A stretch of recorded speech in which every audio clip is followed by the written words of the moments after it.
గురించి ఒక శ్రేష్టమైన సందేశాన్ని మీకు అందించాలని కోరుకుంటున్నాను. మలాకి గ్రంథం, ఈరోజు మన వర్తమానం కొరకు మలాకి గ్రంథం మొదటి అధ్యాయం 12వ వాక్యాన్ని నేను చదువుతాను. మీ పరిశుద్ధ గ్రంథాలు తెరిచి చూడండి. మలాకి గ్రంథం మొదటి అధ్యాయం 12వ వాక్యం. యెహోవా ఇలాగు సెలవిస్తున్నాడు, అయితే యెహోవా భోజన బల్ల అపవిత్రమనియు దాని మీద ఉంచి ఉన్న భోజనం నీచమైనదని మీరు చెప్పుచూ దాన్ని దూషించుచున్నారు. అయ్యో, ఎంత ప్రయాసమని చెప్పి ఆ బల్లను తృణీకరించుచున్నారని ఆయన సెలవిచ్చుచున్నాడు. ఇదే సైన్యములకు అధిపతిగు యెహోవా వాక్కు. ఒకసారి అందరూ ఈ మాట నాతో చెప్పండి. యెహోవా, అందరూ చెప్పాలి, యెహోవా భోజన బల్ల అపవిత్రమైనదని నీచమైనదని మీరు చెప్పుచు దాన్ని దూషిస్తూ ఉన్నారు, ఆ బల్లను తృణీకరిస్తున్నారు. ఓకే, ప్రభు వేదనతో చెప్తున్న మాటలు ఇవి. ఈరోజు నేను మీకు చెప్పే సందేశం పేరేమిటంటే, ప్రభు బల్లకు ఎవరు యోగ్యులు అనండి. అంతే, ప్రభు బల్లకు ఎవరు యోగ్యులు. ఇక్కడ ఈ మలాకి గ్రంథంలో ప్రభు స్వయంగా మాట్లాడుతున్న మాటలు ఇవి. ఈ 1వ అధ్యాయంలో చాలా విలువైన మాటలు చెప్పాడు. నేను మిమ్మల్ని ప్రేమిస్తున్నాను, మీ ఎడల నా ప్రేమ కనపరుస్తున్నాను. ఎంతగా ప్రేమించావు ప్రభు నువ్వు అంటే, నా ప్రాణాన్ని ఇచ్చినంతగా మిమ్మల్ని ప్రేమించాను. దేవుడు తన ప్రేమ మన ఎడల ఎలా వెల్లడిపరిచాడంటే, తన ప్రాణాన్నే మన కొరకు ఇచ్చేసాడు. అంత ప్రేమమూర్తి. మరి నేను ఘనుడైన దేవుణ్ణైతే నన్ను ఘనపరిచేవారు ఎక్కడ? నేను మీకోసం ప్రాణం పెడితే, ఇంతగా మీ మీద మీ ప్రేమను చూపిస్తే నన్ను ప్రేమించేవారు ఎక్కడ అని కొన్ని క్వశ్చన్స్ ఈ అధ్యాయంలో కనబడుతూ ఉంటాయి. అసలు మలాకి అనే మాటకి అర్థం ఏమిటంటే, యెహోవా నా దూత అని. చాలా విలువైన మాటలు ఈ 4 అధ్యాయాల్లో కనబడతాయి. ప్రవక్తలు పెద్దవాళ్ళు ఉన్నారు, చిన్నవాళ్ళు ఉన్నారు. అయితే మలాకి ప్రవక్త చిన్న ప్రవక్తల్లో ఒకరు. ఈ ప్రవక్త ద్వారా దేవుడు చాలా విలువైన మాటలు అక్కడ చెప్పుకుంటూ వచ్చాడు. పర్టికులర్గా ప్రభు బల్లను గురించి, ప్రభు బల్లారాధన గురించి ఈ వచనాల్లో మనం చదువుకుంటూ వచ్చాం. ఇశ్రాయేలు ప్రజలంటే దేవుని బల్లని ఎలా ఎంచుకున్నారంటే, అపవిత్రంగా ఎంచుకున్నారంట, నీచంగా ఎంచుకున్నారంట, దూషిస్తూ ఉన్నారంట, అట్ ద సేమ్ టైం తృణీకరిస్తున్నారంట. వాళ్ళు దేవుడు వారి గురించి మాట్లాడుతున్నాడు. అయ్యో, మీ కొరకు పడిన ప్రయాస మీరు ఎందుకు ఇలా తృణీకరిస్తున్నారు అని ప్రభు మాట్లాడుకుంటూ వచ్చాడు. ఈ ఉదయకాలం ఈ ప్రభు బల్ల యొక్క ప్రాముఖ్యతను గురించి యేసు నామములో ప్రతి ఒక్కరితో దేవుడు మాట్లాడి బలపరచునుగాక. యేసు నామములో మిమ్మల్ని తండ్రి దర్శించునుగాక. ప్రభు చెప్పాడు, ఒక రొట్టెని ఎత్తుకుని కృతజ్ఞతాస్తుతులు చెల్లించి, ఇది మీ కొరకే విరవబడిన నా శరీరము అన్నాడు. ఇది మీ కొరకే చిందించబడిన నా రక్తము అని ప్రభు చెప్పాడు. అంటే ప్రభు బల్ల అంటే యేసయ్య శరీరం, యేసయ్య రక్తం. మన కొరకు ప్రాణాన్నే త్యాగం చేసి ఈ విలువైన పరిశుద్ధమైన కార్యాన్ని ప్రభు చేశాడు. యేసుక్రీస్తు సిలువకి అప్పగించబడుతున్న సమయం, ఇకది లాస్ట్ జర్నీ. గురువారం రోజును, శుక్రవారం ప్రభు సిలువకు అప్పగించబడతారు. గురువారం రాత్రి శిష్యులందరినీ కూర్చోబెట్టి అనేక సంగతులు చెప్పి ఒక రొట్టె ఎత్తుకుని కృతజ్ఞతలు చెల్లించి దాన్ని విరిచి ఇది మీ కొరకే చిందించబడిన రక్తము, ఇది మీ కొరకే అర్పించబడిన నా శరీరం అని ప్రభు చెప్పి దాని వాల్యూస్ చెప్పుకుంటూ వచ్చాడు. అక్కడ ప్రభు కృతజ్ఞతతో చెప్పాడు. అంటే మన ఆత్మీయ జీవితంలో కూడా యేసయ్య శరీరాన్ని, యేసయ్య రక్తాన్ని పానం చేస్తున్న మనకి ఖచ్చితంగా కృతజ్ఞత భావన ఉండాలి. ఒకసారి అందరూ చేతులెత్తి ఆమెన్ అంటారా? ఎందుకంటే నిన్ను ఎంతగా ప్రేమించాడంటే తన ప్రాణం ఇచ్చినంతగా ప్రేమించాడు ఆయన.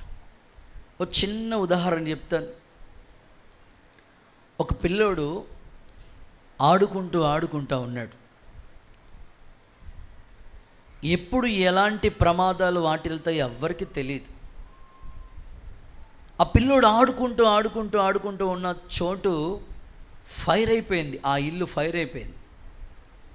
మొత్తం మీద వాళ్ళ అమ్మ ఎక్కడ చూసిందో తెలియదు, కానీ మొత్తం మీద చూసింది. గబగబా చాలా క్విక్లీ, ఫాస్ట్గా, వేగంగా పరిగెత్తుకుని వెళ్ళి ఆ పిల్లోడిని అలాగ కాపాడి ఓ పక్కన పడేసి ఓ పక్కన ఉంచి, నిజంగా ఆ యొక్క ప్రతికూల పరిస్థితి, అగ్ని ప్రమాదంలో ఆమెకి శరీరం అంతా కూడా గాయాలైపోయి శరీరం అంతా కూడా కాలిపోయింది. కానీ ఆ పిల్లోడు మాత్రం సురక్షితంగా ఉన్నాడు. ఆ పిల్లోడు ఎదిగాడు, ప్రయోజకుడయ్యాడు, దీవెనకరమైన స్థాయిలోకి వచ్చాడు. ఆ పిల్లోడు యొక్క ఫ్రెండ్ సర్కిల్ ఒకరోజు, అరే బాబు మీ ఇంటికి వస్తాంరా అని వాళ్ళ స్నేహితులు అడిగారట. అడిగితే రా అని చెప్పారంట. ఒక 4-5 ఫ్రెండ్స్ కట్టుకుని వాళ్ళ ఇంటికి వచ్చారు. ఇంటికి వచ్చే ఒక 1 అవర్ ముందే వాళ్ళ అమ్మతో చెప్పాడంట, మమ్మీ మా ఫ్రెండ్స్ వస్తారు అని. సరే అని వాళ్ళకి ఏం కావాలో, ఫ్రెండ్స్ ఫస్ట్ టైం వస్తున్నారు కదా, వాళ్ళకి ఏదోటి ఆహారం, స్నాక్స్ టైప్ రెడీ చేద్దామని గబగబా వాళ్ళ మమ్మీ అన్నీ రెడీ చేసి పెట్టింది. ఇక వాళ్ళ స్నేహితులు వచ్చారు, హాల్లో సోఫా ఉంటే కూర్చున్నారు. అవి ఇవి మాట్లాడుకున్నారు. కిచెన్లోంచి ఈ పిల్లోడి తీసుకొచ్చి అన్నీ వాళ్ళ స్నేహితులకి అన్నీ పెట్టాడు, తిన్నారు. వాళ్ళు అన్నారు, అరే బాబు చాలా మాధుర్యంగా ఉంది, ఈ స్వీట్ చాలా బాగుంది, ఎవరు చేశారు అని అడిగారు. మా మమ్మీ అని. అవునా, ఒకసారి మీ మమ్మీ ఒకసారి చూపిస్తుండ్రా, మీ మమ్మీకి కూడా థ్యాంక్స్ చెప్తాం, కృతజ్ఞతలు చెప్తాం అని వాళ్ళంటే, ఆ పిల్లోడు అన్న మాట నిజంగా గుండె తరుక్కుపోయి ఉంటుంది అన్నమాట. మా అమ్మ ఉంది కానీ అందవిహీనంగా ఉంటుందిలే, మీరు చూడొద్దు. ఆ లోపల నుంచి వాళ్ళ అమ్మ చెప్తుందంట, ఒరేయ్ నేను ఇంత అందవిహీనురాలుగా మారిపోవటానికి నువ్వు కాలిపోతున్నప్పుడు ప్రమాదంలో నేను అడ్డుపడి నా శరీరం కాలిపోయిన నిన్ను రక్షించాను, నువ్వు బాగుండాలని అని చెప్తే ఆ పిల్లోడు నిజంగా తలదించుకున్నాడటండి. ఎందుకు ఈ సందర్భం మీకు చెప్పానంటే, యేసు ప్రభు మనం పొందవలసిన శిక్ష ఆయన భరించాడు శిలువ మ్రాణి మీద. నువ్వు చేసిన అపరాధాలు ఆయన భరించాడు, కానీ నీకు ఆ విలువ అర్థం కావట్లేదు. ఇంకా ప్రభు బల్లకు దూరంగా ఉంటూ, ప్రభు బల్లకి ఏమాత్రం సిద్ధపాటు లేకుండా అయోగ్యులుగా ఉంటూ, కొంతమంది విశ్వాసులు ఎలా ఉంటారంటే ఏదో ప్రసాదం తీసుకున్నట్టుగా ఫీల్ అవుతూ ఉంటారు. సో ప్రభు బల్ల అంటే ప్రసాదం కాదు, అది నీ కొరకు ఆయన ప్రాణాన్నే అర్పించాడు. అంత త్యాగం కలిగింది ప్రభు బల్ల ఆరాధన. అందుకే ఈ బల్లను గురించి అపోస్తులు మాట్లాడుతూ ఎడతెగగా ఉండండి అని చెప్పి రొట్టె విరిచే క్రమాన్ని గురించి వాళ్ళు చెప్పారు. వారి ఇంటింట కూడుకున్నప్పుడల్లా ఈ రొట్టె విరిచే కార్యాన్ని జరిగిస్తూ ఉండేవారు. ఇప్పటికీ చాలామంది హృదయాల్లో వారం తీసుకోవాలా, నెల తీసుకోవాలా, ఏడాదికి ఒకసారి తీసుకోవాలా అని చాలామంది హృదయాల్లో ప్రశ్నలు మిగిలిపోయాయి. వారు కూడుకున్నప్పుడల్లా ఇంటింటా రొట్టె విరిచేవారు. మనం సిద్ధపాటు కలిగి ఈ బల్లకి నెలకొక్కసారి యోగ్యత కొరకు కనిపెట్టుకుని ప్రార్థన చేసుకుని ఎలా తీసుకోవాలి, ఎప్పుడు తీసుకోవాలని కాదు కానీ ఎలా తీసుకోవాలో చెప్పారు. యోగ్యత కోసం మీరు కనిపెట్టి ప్రార్థన చేసుకోండి. ఈ ఉదయకాలం అందరినీ పరిశుద్ధ బల్లకి దేవుడు యోగ్యులుగా మలచునుగాక. 2 చేతులెత్తి ఒకసారి హల్లెలూయా చెప్తారా? కొంచెం గట్టిగా ఆమేన్ అంటారా? చప్పట్లు కొడుతూ ఒకసారి యేసయ్యకు మహామహిమను ఆరోపించండి. మిమ్మల్ని అందరినీ దేవుడు ప్రభు బల్లకి యోగ్యులుగా మలచునుగాక. ఇప్పుడు ఈ శరీరానికి భౌతిక ఆహారం తీసుకుంటున్నారు కదా. ఉదయం టిఫిన్, మధ్యాహ్నం భోజనం, సాయంకాలం స్నాక్స్, రాత్రికి ఫుడ్, మళ్ళా అర్ధరాత్రి గుద్దొత్తే ఆమ్లెట్. ఇంత శరీరానికి కావలసిన ఆహారం నువ్వు తీసుకుంటున్నావు కదా. ఎందుకు నీ శరీరానికి ఆహారం తీసుకుంటున్నావు అంటే చెప్తారు, అయ్యా బలంగా ఉండాలి కదా, ఆరోగ్యంగా ఉండాలి కదా అని ఆహారం తీసుకుంటున్నా. నీ శరీరం ఎంత ఆరోగ్యంగా ఉండాలంటానికి నువ్వు ఆహారం తీసుకుంటున్నావో నీ ఆత్మ కూడా ఆరోగ్యంగా ఉండటానికి ఈ ప్రభు సంస్కార ఆరాధనలో నువ్వు ఖచ్చితంగా పాల్గొనాలి. ఇది నీకు నిత్య జీవం. ఆమేన్ చెప్పండి. యుగయుగాలు జీవించే గొప్ప ధన్యతను పొందుకోవటానికి ఈ బల్లలో ఖచ్చితంగా నువ్వు పాల్గొనాలి. అంత్య దినములు లేపబడే కృప కూడా నువ్వు పొందుకోవాలంటే ఈ మట్టి శరీరం మహిమ శరీరం ధరించుకునేటప్పుడు ప్రభు ఆర్భాటంతో ప్రధాన దూత శబ్దంతో వచ్చినప్పుడు ఈ మట్టి దేహాలు తిరిగి మహిమ శరీరాన్ని ధరించుకుని లేపబడాలంటే ఖచ్చితంగా ప్రభు సంస్కార ఆరాధనలను బాప్తిసం పొందిన ప్రతి ఒక్కరూ మీరు పాల్గొనాలి. వాయిదా లేయకూడదు, నిర్లక్ష్యంగా ఉండకూడదు. యోగ్యత కోసం ప్రార్థించుకుని సిద్ధ మనసుతో ఈ బలలో మీరందరూ పాలు పంపులు పొందుదురుగాక. ఈ మనం తినే ఆహారంలో ప్రోటీన్స్ ఉంటాయి. తర్వాత డాక్టర్లు అడుగుతారు, తినే ఆహార పదార్థాలు విటమిన్స్ కావాలి, ప్రోటీన్స్ కావాలి, కాల్షియం ఉండాలి, బోల్డ్ అన్నీ ఉంటాయి కదా మీకు. అన్ని అలాంటి వాటిని సెలెక్ట్ చేసుకుని ఆహారం తింటూ ఉంటారు. అయితే ప్రభు బల ఆరాధన కూడా నీకు నిత్య జీవాన్ని ఇచ్చేది. నీ ఆత్మ యుగయుగాలు జీవించటానికి ఒక అర్హతను నువ్వు పొందుకోవటానికి దేవుడు ఇలా చెప్పాడు, నన్ను జ్ఞాపకం చేసుకోవటానికి దీన్ని చేయండి అని ప్రభు చెప్పాడు. కాబట్టి ప్రభు బల్ల ఆరాధనకి దూరంగా ఉండొద్దు. యోగ్యతమైన మంచి మనసుతో ఈ బల్ల ఆరాధనకి అందరిని దేవుడు అర్హులుగా మార్చునుగాక. ఈ చదివిన వాక్యంలో వాళ్ళు తృణీకరిస్తున్నారంట, మాకు వద్దనుకున్నారట వాళ్ళు. నీ జీవితం అలా ఉండకూడదు. ఈరోజు ప్రభు బల్లకు ఎవరు యోగ్యులు అనే ప్రశ్న మీరు నోట్ చేసుకుంటే 5 రకాల యోగ్యతల గురించి మీతో మాట్లాడాలని ఆశపడుతున్నాను. ఒక జాబు మీరు చేస్తూ ఉంటే, ఒక ఉద్యోగంలో ఒక కంపెనీలో జాయిన్ అవ్వాలంటే ఓరకనే ఉద్యోగం ఇచ్చారు. కనీసం ఇంగ్లీష్ వచ్చి ఉండాలా, కనీసం ఒక డిగ్రీ అయినా చదువు ఉండాలా, లేదైనా ఒక కంపెనీలో అయినా ఒక 2 years ఎక్స్పీరియన్స్ సర్టిఫికేట్ అయినా ఉండాలి. అలాంటి యోగ్యతలైన వాళ్ళనే ఆ కంపెనీలో జాయిన్ చేసుకుంటారు. ఒక చిన్న ఉద్యోగానికే ఎంత యోగ్యత అడిగితే మరి ప్రభు బల్ల ఆరాధన అంటే ఎలా పడితే అలా తీసుకునేది కాదు. తీసుకోవటానికి ఒక యోగ్యత మనకి కావాలి. అది ఎవరు యోగ్యులో ఒక 5 విషయాలు మీకు చెప్తాను. చదువుదామా? మొదటి మాట, కొరింథీయులకు రాసిన మొదటి పత్రిక, అపోస్తలుడైన పౌలు కొరింథీయులకు రాసిన మొదటి పత్రిక 11వ అధ్యాయం 27-28 వాక్యాలు చదవగా విందాం. అపోస్తలుడైన పౌలు కొరింథీయులకు రాసిన మొదటి పత్రిక 11వ అధ్యాయం 27-28 వాక్యాలు చదవగా విందాం. కాబట్టి ఎవడు అయోగ్యంగా ప్రభు యొక్క రొట్టెను తినునో అయోగ్యంగా లేక ఆయన పాత్రలోనిది తాగునో వాడు ప్రభు యొక్క శరీరమును గూర్చియు రక్తమును గూర్చియు అపరాధిగా మారిపోతాడు. కాబట్టి ఆ మాట వెరీ ఇంపార్టెంట్. కాబట్టి ప్రతి మనుష్యుడు తనను తాను పరీక్షించుకోవాలి. అలాగు చేసి ఆ రొట్టెను తిని ఆ పాత్రలోనిది తాగాలి. అందరూ ఒకసారి ఆమేన్ అని చెప్పండి, హుషారుగా హల్లెలూయా అని చెప్పండి. సో మొదటి మాట, ఎవరు ప్రభు బలారాధనకి యోగ్యులు, ఎవరు ఈ ప్రభు బలలో చేతులు ఉంచాలి అంటే ఫస్ట్ థింగ్ పరీక్షించుకోవాలి అనండి. ఎవరైతే పరీక్షించుకుంటారో వాళ్ళు యోగ్యులు. ఇప్పుడు మీ ఆత్మీయ జీవితంలో బాప్తిసం తీసుకున్నారు, ఓకే, బాప్తిసం తీసుకున్న వాళ్ళందరూ యోగ్యులేనా అంటే కాదు, పరీక్షించుకోవాలి.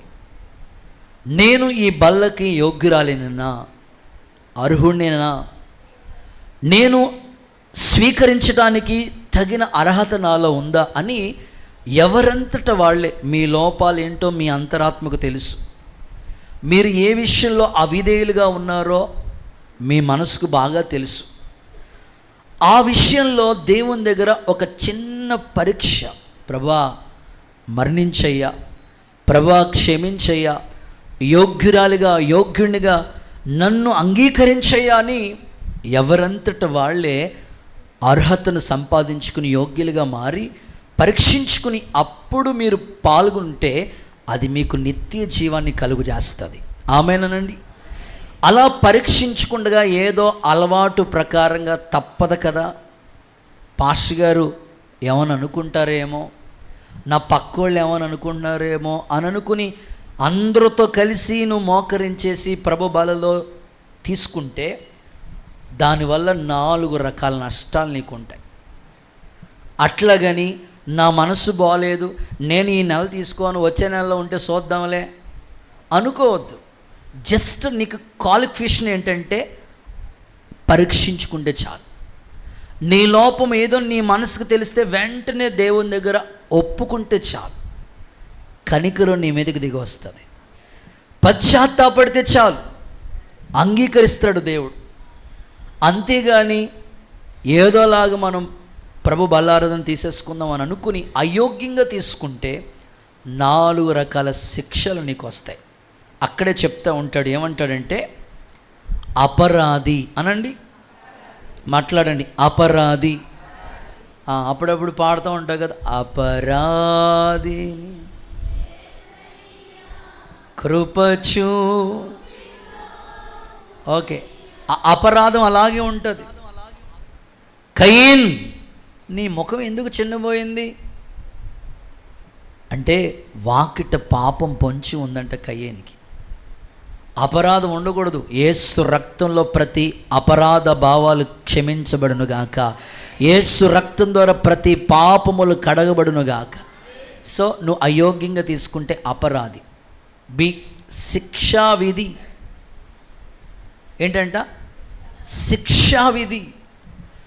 బల్లలో చేతులు ఉంచడం ఎంత మేలో అయోగ్యంగా పాల్గొనటం అంత పనిష్మెంట్.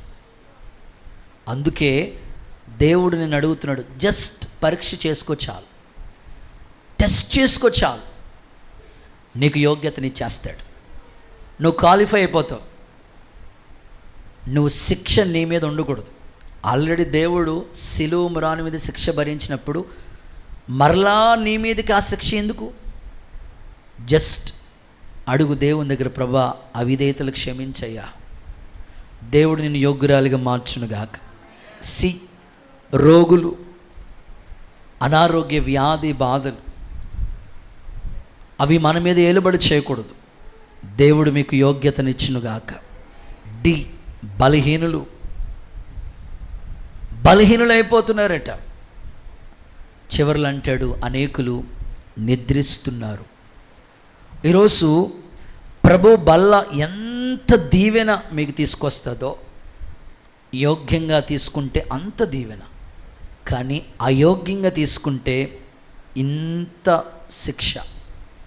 కనుక అలాగని అమ్మో ప్రభు బల్ల అయ్యబాయ్ అది పరిశుద్ధంగా ఉంటేనే అయ్యబాబు నా వల్ల కాదులని ఎన్ని నెలలు నువ్వు అలా దూరంగా ఉంటావు, నిత్య జీవాన్ని పోగొట్టుకుంటావు.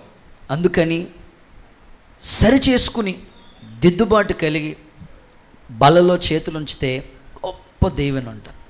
అలాగని ఈ బల్ల రోజున ముందు రోజు మాత్రమే మంచిగా ఉండి బల్ల తీసేసుకున్న తర్వాత కోటం అయిన వెంటనే అలాగే వెళ్తే మధ్యాహ్నం నుంచే బ్రాందీ షాప్ దగ్గరికి వెళ్ళిపోయావు అనుకో, అది నీకు శిక్షా విధే.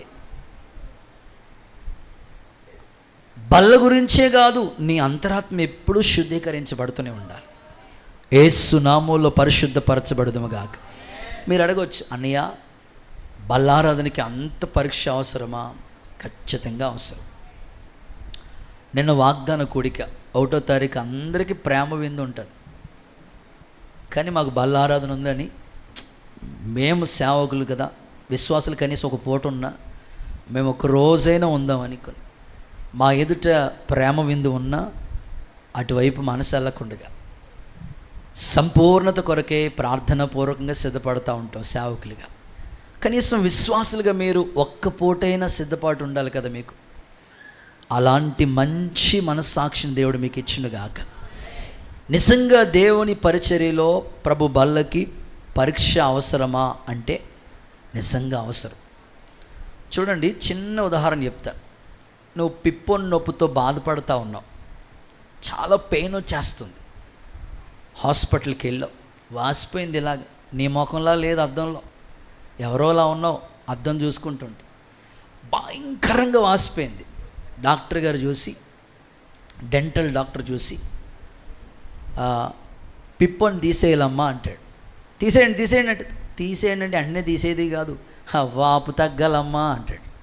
ఆ వాపు తగ్గటానికి మెడిసిన్ ఇస్తాడు, వెంటనే చేసేయడు, వెంటనే తీసేయడు. అంటే ఒక చిన్న పిప్పొన్నికే వాపు తగ్గిన తర్వాత ఆయన ట్రీట్మెంట్ మొదలు పెడతాడు కదా. అంతెందుకు, నీకేదో ఆపరేషన్ చేయాలి, హాస్పిటల్లో ఉన్నావు, షుగర్ 400 ఉంది, దేవుడికి స్తోత్రం చెప్పండి సార్, ఫ్యాక్టరీ పెరిగిపోతుంది లోపల, బీపీ 200 వచ్చేసింది, రక్తమే చేయం. హలో డాక్టర్ అమ్మగారు, చేసేస్తారా ఆపరేషను? చెప్పండి, చేసేస్తారా? బాబు నాకు చేసేసేయండి బాబు, ఈ ప్యానం పోయేటట్టు. కుదరదు, నార్మల్కి రావాలి, అప్పుడు కానీ ఆపరేషన్ మొదలెట్టరు. ఒక ట్రీట్మెంట్కే ఎంత మెనూ ఉంటే, ఇన్ని రూల్స్ ఉంటే, ప్రభు శరీరములో పాలువగస్సులు కావటానికి ఎంత పరీక్ష మనకు అవసరం. అందుకే పరీక్షించుకునే, అందుకే శుద్ధీకరణ కూడిక. పరీక్ష లేకుండా బల్లకి యోగ్యులం కాలేమండి. దేవుని సన్నిధిలో నీ చూపుల ద్వారా అపవిత్రమైన నీ శరీరం, నీ తలంపుల ద్వారా, నీ ఆలోచన ద్వారా, కొన్నిసార్లు చేత్తో, కొన్నిసార్లు కొంతమంది భర్తలు మగ మహారాజులకి నిజంగా ఏమనాలో నాకు అర్థం కాదు, భార్యను కొట్టేస్తాడు, వచ్చేసి బల్లారాధనలో జాయిన్ అయిపోతాడు. చేతులు అపవిత్రంగా ఉండి ఎలా బల్లలోని చేతులు వేయగలుగుతావు చెప్పండి. కొంతమంది స్త్రీలు నోరు మామూలుగా ఉండదన్నమ్మా, వాళ్ళకి చెయ్యి మామూలుగా ఉండదు, వీళ్ళకి నోరు మామూలుగా ఉండదు. ఓ భయంకరంగా అపవిత్రమైన మాటలన్నీ మాట్లాడేసి బల్లారాధనలో పాల్గొంటారు. అది యోగ్యత కాదు. దేవుని దగ్గర పశ్చాత్తాపడయ్యా, నా నోటిని ఆ రోజు యెషయా పెదవుల్ని పవిత్రపరిచినట్లు నా తలంపుల్ని శుద్ధీకరించయ్యా. దావీదు ఒక అద్భుతమైన మాట చెప్తున్నాడు, చూడండి కీర్తనల గ్రంథం 51 2వ వచనం. కీర్తనల గ్రంథం 51 2వ వాక్యం. నా దోషము పోవునట్లుగా నన్ను బాగుగా కడుగు, నా పాపము పోవునట్లుగా నన్ను పవిత్రపరచు, నా అతిక్రమములు నీకు తెలిసే ఉన్నాయి. ఎంత మాట చెప్తున్నాడు చూడండి, నా అతిక్రమాలు నీకు తెలిసే ఉన్నది. ఏమంటే దేవునికి మరుగైంది ఏముంది? అమ్మకి తెలియకుండా నువ్వు ఉండొచ్చు, నాన్నకి తెలియకుండా ఉండొచ్చు, సేవకులుగా మాకు తెలియకుండా నువ్వు ఉండొచ్చు, కానీ దేవునికి తెలియంది ఏంటో ఏమీ లేదు. అందుకే దావీదు ఆ అధ్యాయం అంతటి పేరేమిటంటే పశ్చాత్తాప కీర్తన. బెత్షెబా విషయంలో ఆయన అపవిత్రతలోకి వచ్చినప్పుడు దేవుని దగ్గర పశ్చాత్తాపడుతూ ఆ కీర్తన అంతా అంటాడు, ఇస్సోపుతో కడగండి అయ్యా, హిమము కంటే తెల్లగా మార్చయ్యా, అయ్యా యేసయ్యా నా అంతరంగంలో స్థిరమైన మనసు ఇవ్వండి అయ్యా. గుళ్ళోకి వచ్చినప్పుడు బాగానే ఉంటున్నానయ్యా, మళ్ళీ సోమవారం నుంచి శనివారం దాకా మారిపోతున్నానయ్యా. అంతరంగంలో స్థిరమైన మనసు ఉండాలి. ఎంత దిద్దుబాటు అడిగాడండి దావీదు. ఈరోజు కొంతైనా దేవుని దగ్గర నీ హృదయంలో పశ్చాత్తాపం ఉంటే దేవుడు ఖచ్చితంగా అంగీకరిస్తాడు, మనల్ని యోగ్యులుగా మార్చునుగాక. 2 చేతులు ఒక్కసారి ఆమెనంటారా? మొన్న వైజాగ్ నుంచి పాస్టర్ గారు వచ్చారు ఆన్లైన్ ప్రేయర్కి.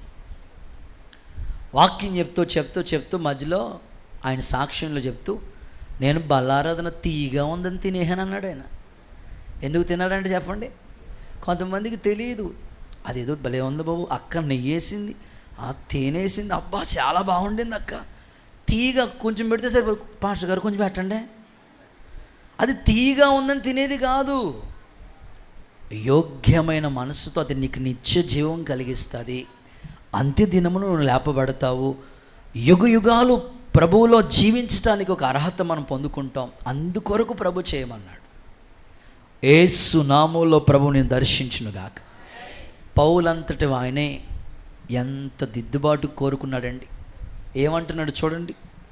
అపోస్తలుడైన పౌలు కొరింథీయులకు రాసిన మొదటి పత్రిక 9వ అధ్యాయం 27వ వాక్యాన్ని చదువుదాం. అపోస్తలుడైన పౌలు కొరింథీయులకు రాసిన మొదటి పత్రిక 9వ అధ్యాయం 27వ వాక్యం. గాలిని కొట్టినట్టు నేను పోట్లాడుట లేదు, కానీ ఒకవేళ ఇతరులకు ప్రకటించిన తర్వాత, ఆ మాట మీరు టిక్ చేసుకోవాలి. ఒకవేళ ఇతరులకు ప్రకటించిన తరువాత నేనే భ్రష్టుడనైపోతానేమో అని నా శరీరాన్ని నలగొట్టుకుంటున్నాను, దాన్ని లోపరుచుకుంటున్నాను. అబ్బా ఏం తీర్మానం అండి పౌలు మహాశయుడు.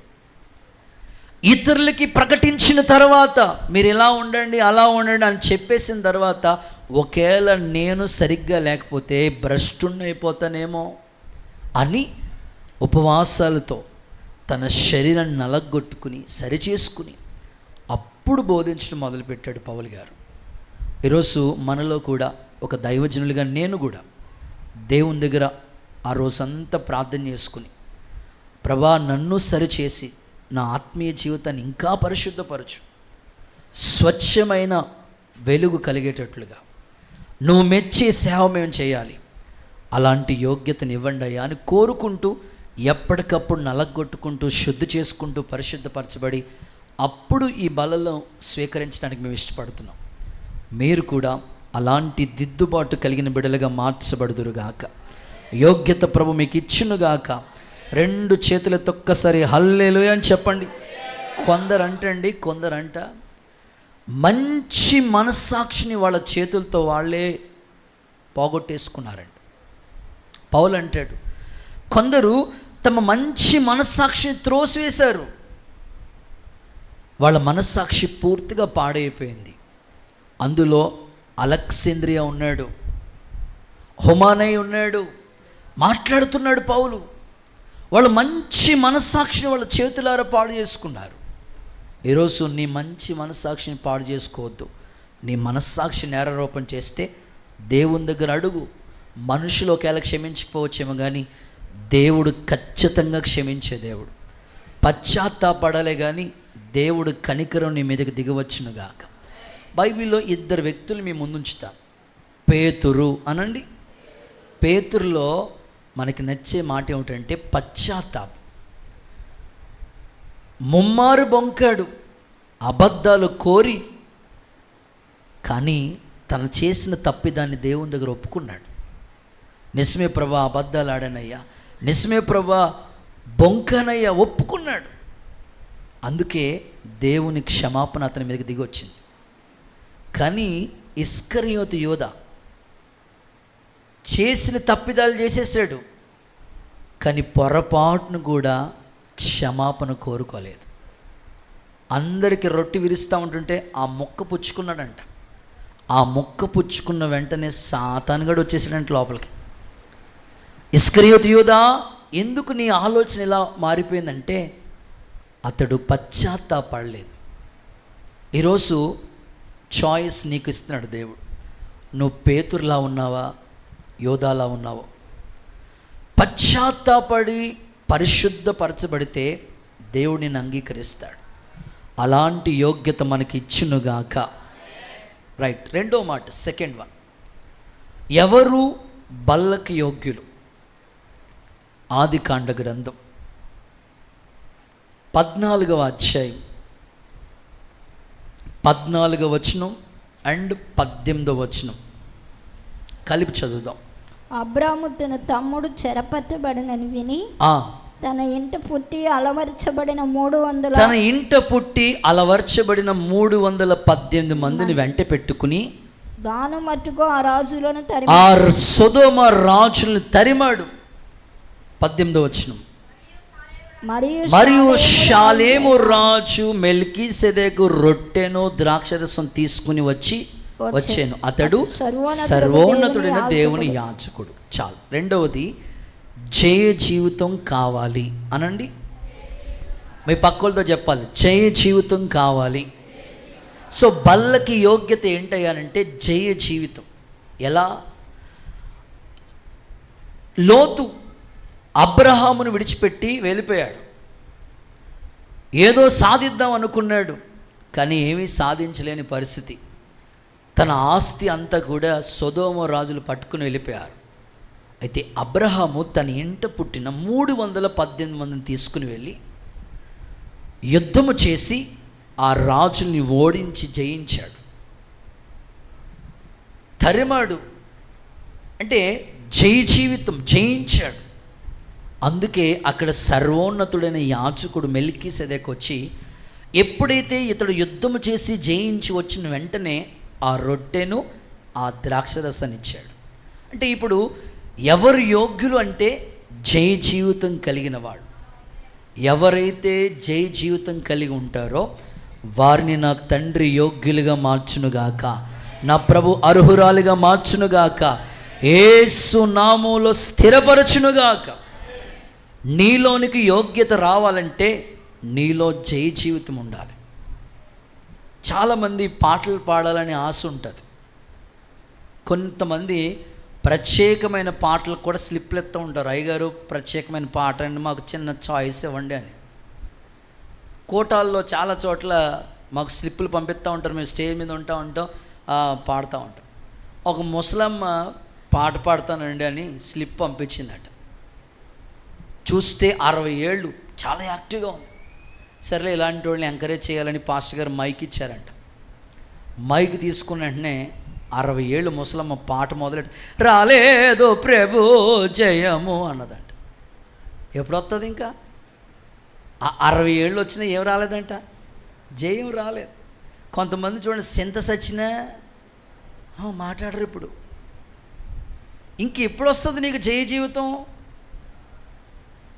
రోజులు గడిచిపోతున్నాయి, దేవుడికి సంబంధించిన రాకడికి సంబంధించిన గుర్తులు కనబడుతున్నాయి, ప్రకృతి విలయతాండం చేస్తూ ఉంది. ఇన్ని సంఘటనలు జరుగుతున్నా నీకు ఇంకా జయ జీవితం రాకపోతే ఎలా? అబ్రహాము 4 రాజుల్ని, ఆ సొదొమ రాజుల్ని జయించి అప్పుడు ప్రభు బల స్వీకరించాడు. ఎవరికైతే జయ జీవితం వస్తుందో వాళ్ళకి ఖచ్చితంగా ప్రభు బలలో చేతులు ఉంచవచ్చు. మీరు అడగవచ్చు, అన్నయ్య ఎలాగ నాకు జయ జీవితం కావాలి? చదువుదాం. యోహాను సువార్త 16వ అధ్యాయం 33వ వాక్యం చూద్దాం. జాన్ 16:33. నా యందు మీకు సమాధానం కలుగునట్లు ఓకే, ఈ మాటలు మీతో చెప్తున్నాను. ఓకే, లోకంలో మీకు శ్రమ కలుగును, మీకు శ్రమ అయినా ధైర్యం తెచ్చుకోండి, నేను లోకాన్ని జయించాను. అందరూ ఒకసారి ఆమెన్ చెప్పండి. ఈ మాట ఎవరు చెప్తున్నారు? జీసస్, యేసుక్రీస్తు. నేను లోకాన్ని జయించాను అంటే ఒక వ్యక్తికి లోకం మీద జయం వస్తే, ఇప్పుడు సొదొమ రాజులను జయించినట్టుగా మనం రాజులను జయించాల్సిన పని లేదు, కానీ నీకు లోకం మీద జయం వస్తే చాలు. మీరు అడగొచ్చు, అన్నయ్య లోకాన్ని జయించడం అంటే? లోకంలో ఉన్నదంతా శరీరాశ, నేత్రాశ, జీవపుడంబం. ఇవి తండ్రి వల్ల పుట్టినవి కావు. వాటి మీద నీకు జయం రాగలిగితే ఈ బల్లకు నువ్వు నిజంగా యోగ్యురాలివే, నిజంగా నువ్వు యోగ్యుడివే. నీకు నిత్య జీవాన్ని నా తండ్రి ప్రసాదించునుగాక. గట్టిగా ఒకసారి అందరూ ఆమేనంటారా? చూడండి, నీ శరీర ఆశల మీద జయం రావాలి. కొంతమందికి రోజులు గడిచిన, సంవత్సరాలు గడిచిన శరీరాన్ని జయించలేకపోతున్నారు. నేత్రాశ మీద నీకు జయం రావాలి. ఆ తర్వాత జీవపు డంబం అంటే గర్వం. కొంతమందికి ఎంత బడాయో. నేను అనుకుంటాను, అసలు మానవ జీవితం, నిన్న రోజు చెప్పాను, చిన్న ధోని. మన లైఫ్ చాలా చిన్నదండి, చాలా లైఫ్ ఈజ్ షార్ట్, చాలా చిన్నది. మనం ఈ లోకంలోకి ఏమీ తేలేదు. మానవ జీవితం ఎలాంటిదో ఒక సింపుల్గా 2-3 ఉదాహరణలు చెప్తా. అసలు నీ చెయ్యి ఎంత గొప్పదో దేవుడికి స్తోత్రం చెప్పండి ఒకసారి. జాడీని అడుగు చెప్తుంది. ఆవకాయ పచ్చడి పెట్టుకుంటారు కదా, జాడీలో పెట్టుకుంటారు లేదా? అక్కోళ్ళందరితో మాట్లాడుతా, అమ్మ అక్కోళ్ళందరూ సరే అలేలో చెప్పండి అమ్మ, ఆవకాయ పచ్చడి పెడతారా?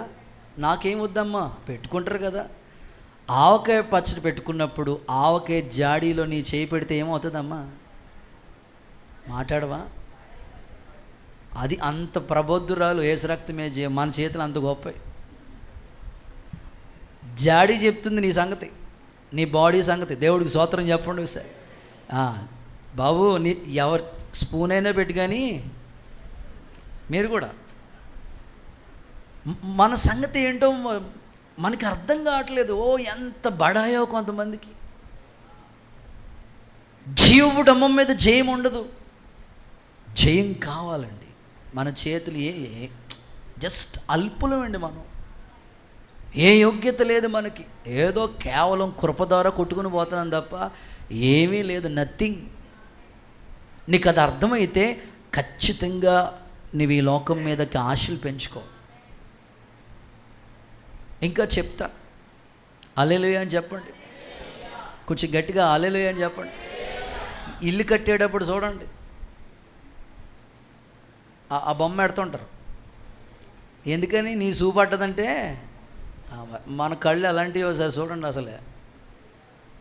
అందుకే అందరికి అన్నీ చూపించకూడదు. యేసు రక్తం మీద జయం హల్లెలూయా చెప్పండి సార్, గట్టిగా చెప్పండి. నీ కన్ను ఎంత ప్రమాదమో. మరి ఆడిట్టుకున్నాడు ఆ బొమ్మ. ఎందుకంటే బాబు నరదృష్టి అండి బాబా, పెద్ద బొమ్మ పెట్టాడు అక్కడ. అసలు నీకు అర్థం అవ్వట్లేదు నీ లైఫ్ ఏంటో అని. ఇప్పుడు అడవిలో బోల్డని జంతువులు తిరుగుతాయి, ఏం ప్రమాదం లేదు. కానీ 10 మంది మనుషులు మాత్రం అక్కడ నడిచారనుకోండి, గడ్డి ఏమైపోతుంది చెప్పండి. అది అంత ప్రమాదం అన్నమాట. యేసు రక్తమే జయం చెప్పండి, గట్టిగా చెప్పండి. అందుకే మనిషి, దేవుడు మనల్ని ఎంతగా ప్రేమించాడో అర్థం అవ్వాలి. అసలు ఎందుకు పనికొస్తాం? పావలకు కూడా పనిచేయం. కానీ నీలో ఉన్న జీవం అది దేవుడు పెట్టిన భిక్ష. నరుని ఆత్మ యెహోవా వెలిగించిన దీపం కదా. నీకు ఈ లోపల ప్రాణం పెట్టాడు కాబట్టి ఏదో కొంచెం వాల్యూ ఉంది సమాజంలో. అది ఇచ్చిన దేవుని నువ్వు ఘనపరుస్తూ ఉండాలి. అంతేగాని నాకు ఇది శాశ్వతం, నేను ఎవరి మాట విన్ను, నేను ఇంతే, ఇలా అంటకూడదు. నీ ఆత్మీయ జీవితంలో జయ జీవితం రావాలి. యేసు నామములో ప్రభు నీకు జయ జీవితం అనుగ్రహించిన. స్టూడెంట్స్ ఖచ్చితంగా మీకు జయ జీవితం రావాలి. తల్లిదండ్రుల మాట ఎదిరించొద్దు, పెద్దల మాట గౌరవించు. ఎందుకంత బడాయి నాకు అర్థం కాదు. కొంతమంది బైక్ డ్రైవ్ చేస్తే అబ్బా ఏ స్పీడ్ అండి బాబా, కొంతసేపు కనబడి అంతులమైపోయి ఆవిరి వంటి జీవితం ఇది. కనుక చాలా జాగ్రత్తగా మనం భక్తి చేయాలి. అందరికీ దేవుడు జయ జీవితం అనుగ్రహించునుగాక, నూతన కృప అనుగ్రహించునుగాక. చూడండి, కొన్ని మాటలు చదివిస్తాను. యోహాను మొదటి పత్రిక 2వ అధ్యాయం 14వ వాక్యం చూడండి.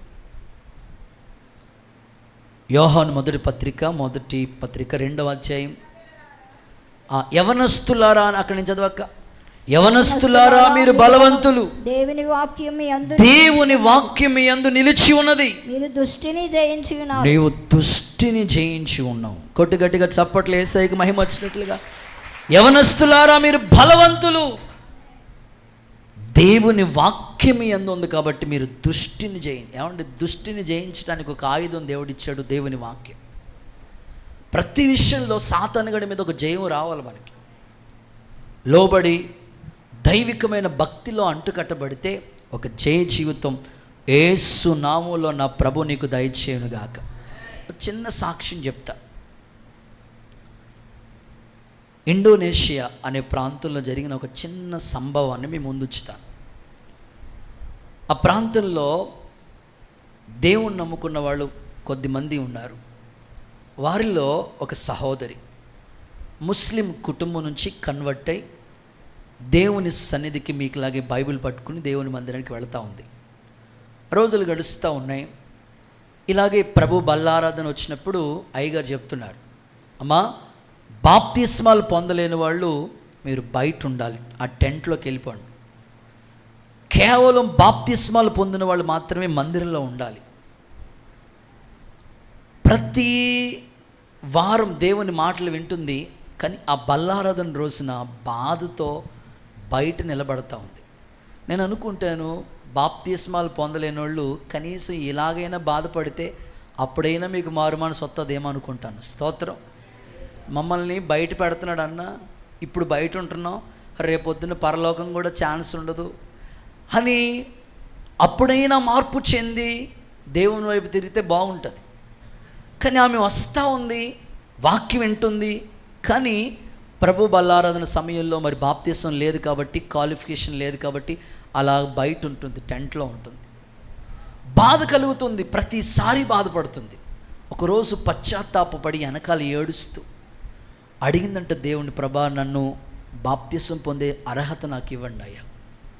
మొత్తం మీద ఒకరోజు వాక్యం ఆమెను దర్శిస్తే మార్పు చెంది బాప్తిసం తీసుకుంది. బాప్తిసం తీసుకున్న తర్వాత దైవజనులు చెప్పారు, ప్రతి నెల బల్లారాధనకి వైట్ అండ్ వైట్ తెల్లని వస్త్రాలు, కొన్ని పావురాలు కనబడుతున్నాయి ఇక్కడ, దేవుడికి స్తోత్రం. మరి మీరే అనుకోవచ్చు, ఇంకా దేవుడికి స్తోత్రం. తెల్లని వస్త్రాలు, కనీసం బల్లారాధన గుర్తున్నప్పుడైనా తెల్లని వస్త్రాలు వేసుకురావచ్చు. ప్రతి వారం వైట్ అండ్ వైట్ రాపోయినా కనీసం ప్రభు బల్ల ఇచ్చినప్పుడైనా వైట్ అండ్ వైట్లో ఉంటే బాగుంటుంది. ఎన్నిసార్లు చెప్పినా మీరు చెప్పుకుంటానే ఉండండి, మేము అలా ఉంటానే ఉంటాం. అయ్యా నీకు వస్త్రాల మీద కూడా జయం రాకపోతే ఎలా? ఇప్పుడు సోమవారం నుంచి శనివారం దాకా నీ యూనిఫామ్ నీదే. ఆదివారం దేవుని మందిరం కదా, సార్దీస్లో ఉన్న వాళ్ళందరూ ఏ వస్త్రాలు ఉన్నాయి? తెల్లని వస్త్రాలు కదా. అది జయ జీవితానికి గుర్తు కదా. దైవజనుడు చెప్పాడు, ప్రభు బల్ల రోజున మీరు తెల్లని వస్త్రాలు ధరించుకునండి. కొత్తగా బాప్తిసం తీసుకుందేమే తెల్లని వస్త్రాలు కుట్టించుకుని ఆ రోజు ప్రభు బల్లారాధనకి ముందే తలంటుకుని సిద్ధపడిపోయి బైబిలు, డైరీ, పాటల పుస్తకం అన్నీ రెడీ చేసుకుని హ్యాండ్ బ్యాగ్ తీసుకుని చక్కగా ప్రార్థన మందిరానికి రెడీ అవుతుంది. ఇంట్లోంచి అలా బయటకు వస్తుంటే గుమ్మం ముందే ఉన్నాడు భర్త. స్తోత్రం చెప్పండి. పెద్ద సొట్టెట్టుకుని ఉన్నాడు. దేవుడికి స్తోత్రం చెప్పండి. రెడీగా ఉన్నాడు. ఎక్కడికి వెళ్తున్నావు అన్నాడు.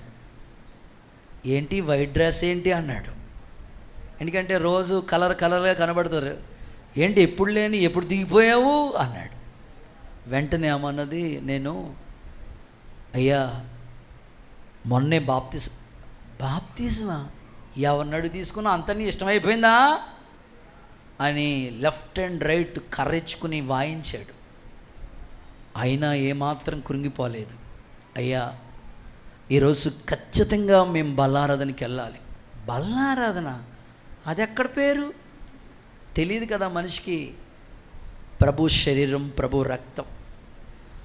ఏంటి రక్తం మాంసం, ఇదేమన్నా మటన్ షాపా? రకరకాలుగా మాట్లాడుతున్నాడు. చెప్తుంది వింటలేదు. ఇదిగో నేను వెళ్ళాలండి, ఖచ్చితంగా మీరు ఏమైనా చేయండి, నేను మాత్రం కొత్తగా బాప్తిసం ఖచ్చితంగా వెళ్ళాలి. భర్త చెప్తున్నాడు గుమ్మంలో ఉండి, వన్ కండిషన్, నువ్వు అదేదో అంటున్నావు కదా, ప్రభు శరీరం ప్రభు రక్తం అంటున్నావు కదా, పంపిస్తా. తిరిగి వచ్చేటప్పుడు ఆ రక్త మాంసాలు నాకు చూపించాలి. స్తోత్రం చెప్పండి ఒకసారి. భర్త చూడు ఎలాంటి వాడు దొరికాడు, నాబాలు లాంటి మాట, మోటోడు మొండోడు. నాకు చూపించాలి, లేకపోతే నిన్ను ముక్కలు ముక్కలుగా అంతే మరి అని పంపించాడు. ఇంట్లోంచి బయలుదేరింది. మనసులో ఆ రోజు ఉపవాసం ఉంది, వైట్ డ్రెస్ వేసుకుంది, వెళ్ళింది. ప్రభా, నీ పాదాల దగ్గర నన్ను యోగ్యురాలిగా మార్చయ్యా, శుద్ధీకరించయ్యా, అర్హులుగా మార్చు. పశ్చాత్తాపడింది, అందరూ మోకరించేట్లుగా సిద్ధపడింది. ప్రభు బలలో చేతులుంచింది, తీసుకుంది. కూడిక అయిపోయిన తర్వాత అందరూ వెళ్ళిపోయిన తర్వాత ఆక ఉంది, లాస్ట్ వరకు ఉంది. ఉండి అయ్యా పాస్టర్ గారి దగ్గరికి వచ్చి ప్రార్థన సహాయం కోరుకుని, నా భర్త మారలేదయ్యా, కనుక ప్రార్థన సహాయాన్ని కోరుకుంటున్నాను. ఇదిగో ఆయన చెప్పాడు, ఒక కండిషన్ ఇచ్చాడు, నువ్వు మందిరానికి వెళ్ళి తిరిగి వచ్చేటప్పుడు ఆ రక్త మాంసాలు నాకు కనబడాలి, తీసుకురా అన్నాడు. అయ్యా ఆ రొట్టె శరీరం నాకు ఇవ్వండి అయ్యా. పాస్టర్ గారు అన్నారు, అమ్మ ఇంటికి వెళ్ళకూడదు, స్తోత్రం చెప్పండి. ఓ పక్కనేమో భర్తకేమో రక్త మాంసాలు చూపించాలి, మరో ప్రక్కనేమో పాస్టర్ గారేమో ఇవ్వనంటాడు. లేదయ్యా, నన్ను తిడతాడయ్యా, కొట్టేతాడు, చంపేతాడు, చేతిలో కర్ర ఉందయ్యా. సర్లే అని ఆ రోజు ఆయన ఆ రొట్టె శరీరాన్ని ఇచ్చాడండి, పట్టుకెళ్ళామని. విశ్వాసంతోనే ప్రార్థన పూర్వకంగా పట్టుకుని వెళ్ళిందండి ఇంటికి. గుమ్మం ముందే ఉన్నాడు, అడ్డంగా నిలబడి ఉన్నాడు. ఉన్న తర్వాత ఆ రక్త మాంసములు అలాగా చేత్తో పట్టుకుని అలా ధైర్యంగా వెళ్ళింది. ఇదిగోనండి ప్రభు రక్తం, చేతిలో ఉన్నది రొట్టె, చేతిలో ఉన్నది ద్రాక్షరసమే, ఇదిగోనండి ప్రభు శరీరం, ప్రభు రక్తం అని చెప్తూ ఉంటుంటే ఆమె చేతిలోంచి రక్తం కింద పడతా ఉందంట. రక్తం కింద పడతా ఉందంట, ఆ చేతిలో మాంసం ముద్దలాగా ఉందంట. నిజంగా అతని కన్నులు తెరవబడ్డాయి, మార్పు చెంది యేసు ప్రభుని అంగీకరించాడండి. గట్టిగా చప్పలు కొడుతూ సరే యేసయ్యకి మహిమ చెల్లిద్దామా.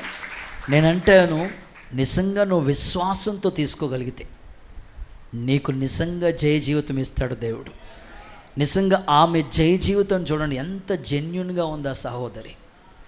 భర్తను మార్చుకోవటం కోసం ఆమె పడిన ప్రయాస ఎంత గొప్పది, ఎక్కడ రాజీ పడలేదు. నీ భక్తి కూడా రాజీ పడకుండా చేయి, దేవుడు నీకు జయ జీవితం అనుగ్రహించునుగాక. రైట్. ఆరోది కాదు కదా, మూడవది. మీరు ఎక్కడున్నారో మరి, మూడవ మాట చదువుదాం. కొరింథీయులకు రాసిన మొదటి పత్రిక 11వ అధ్యాయం 26వ వాక్యం.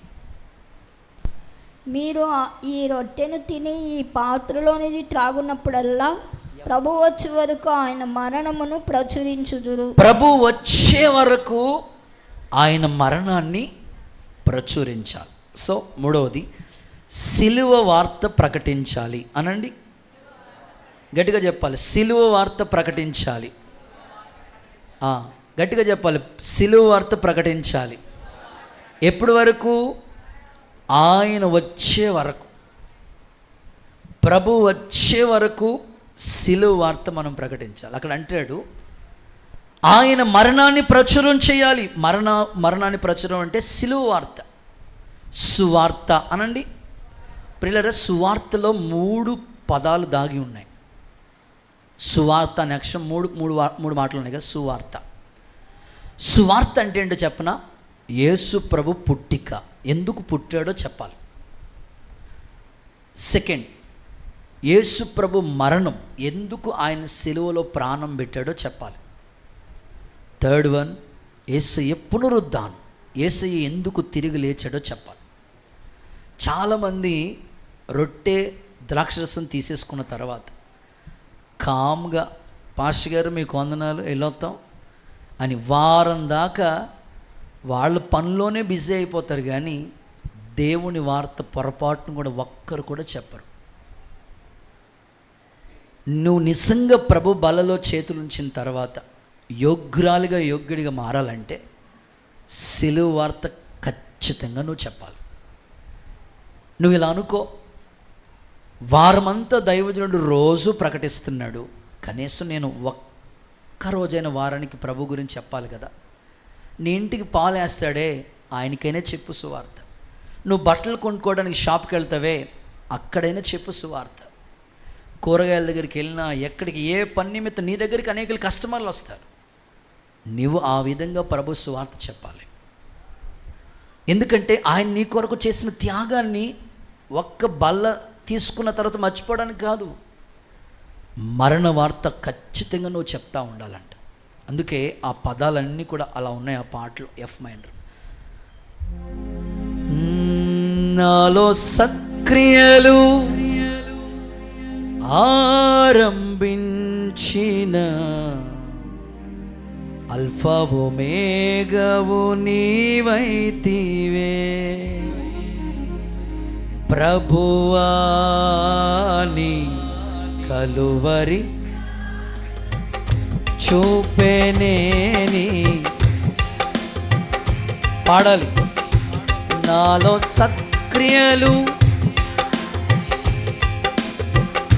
అల్ఫా ఒమేగావు, నాలో సక్రియలు అల్ఫా ఒమేగావు,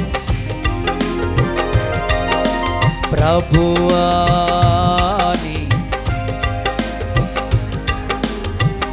చూపెనేని.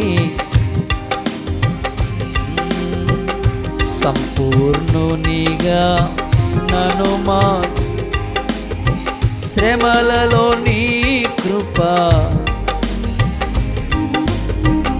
సంపూర్ణునిగా శ్రమలలో నీ కృప,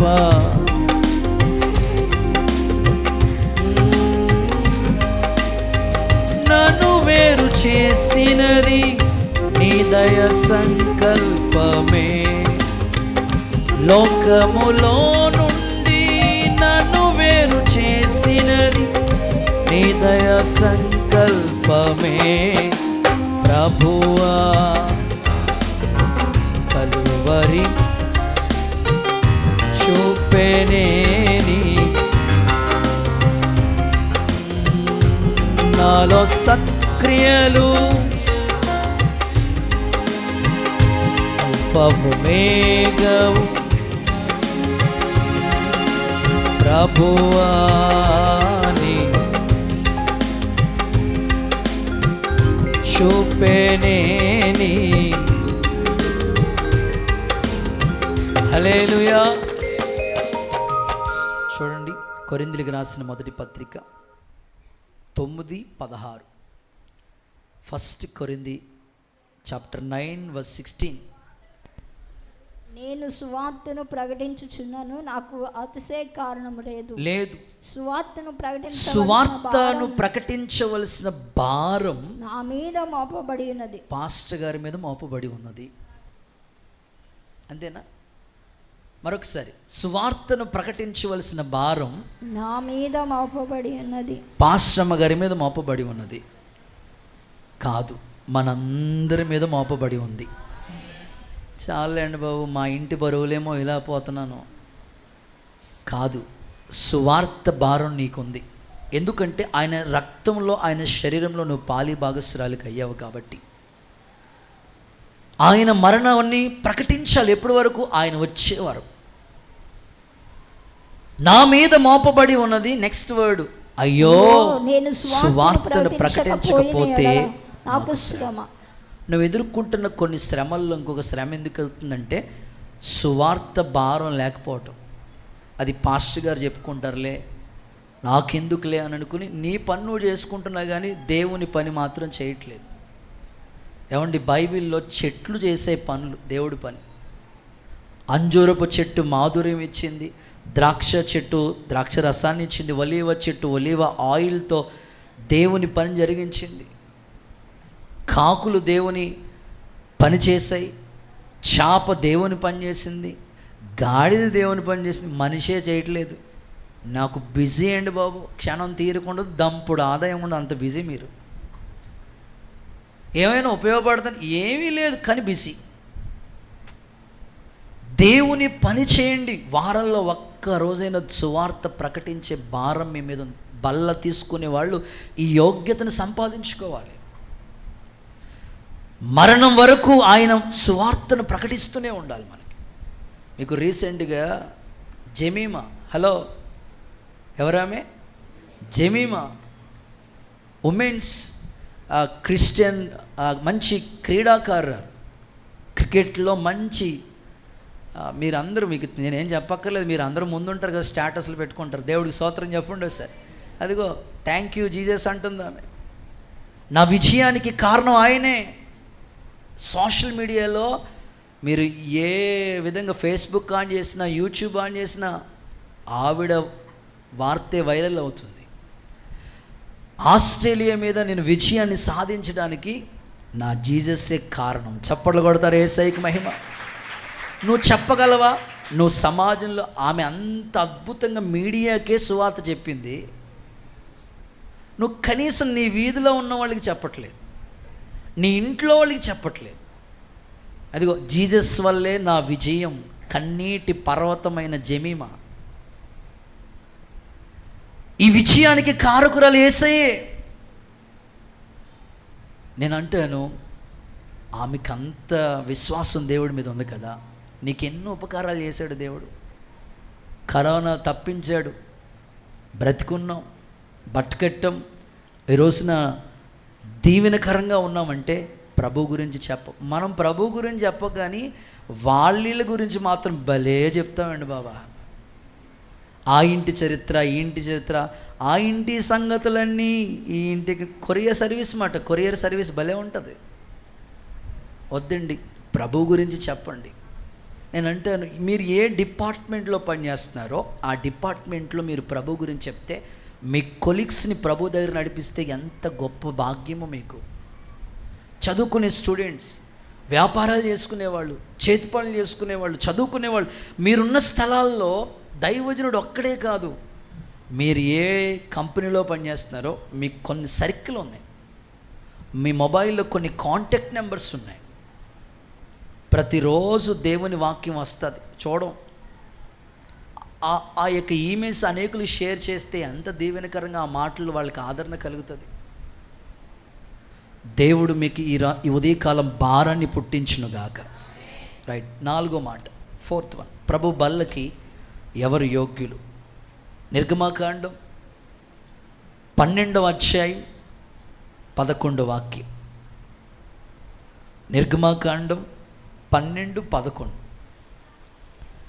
దానిని తినవలసిన విధానం ఏమనగా, మీ నడుము కట్టుకుని మీ చెప్పులు తొడుక్కుని మీ కర్ర చేత పట్టుకుని త్వరపడుతూ దాన్ని తినాలి. అది యెహోవాకు పస్కా బలి. చాలు. 4వది సమాధాన పడాలి అనండి. అక్కడ 4 విషయాలు ఉన్నాయి కానీ అన్నీ చెప్పను. చెప్పులు తొడుక్కోవడం అంటే సమాధానానికి గుర్తు.